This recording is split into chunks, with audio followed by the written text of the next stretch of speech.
10 शीश और 20 भुजाएं तुम्हें शक्तिशाली बना सकती है रावण, किंतु श्रेष्ठ नहीं।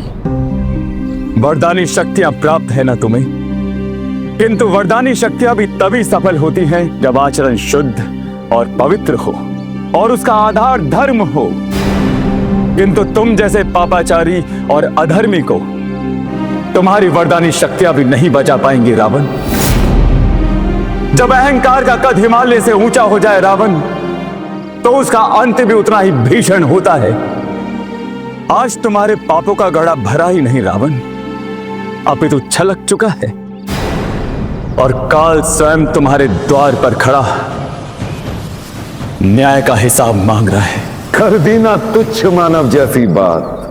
राम, जिसे तुम पाप अधर्म और दुराचार कहते हो, वही हम राक्षसों का धर्म है। तुम जैसे विधर्मियों का अंत करना हमारे लिए पुण्य का काम है।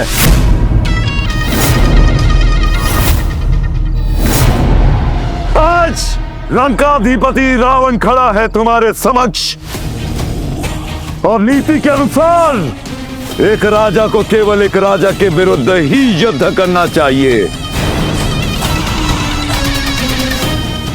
किंतु तुम कहां के राजा हो?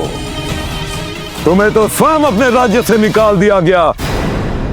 वन वन भटकने वाले वनवासी हो तुम, एक तुच्छ मानव। अब तुम ही बताओ, लंका का राजा आज एक तुच्छ मानव के विरुद्ध युद्ध क्यों करेगा?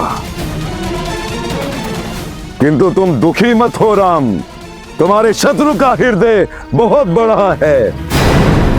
हम तुम्हें एक अवसर देंगे और अवश्य देंगे।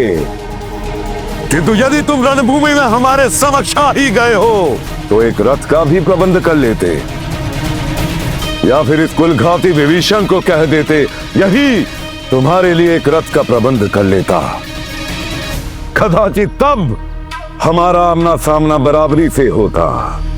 रावण, जिसका धर्म सारथी हो,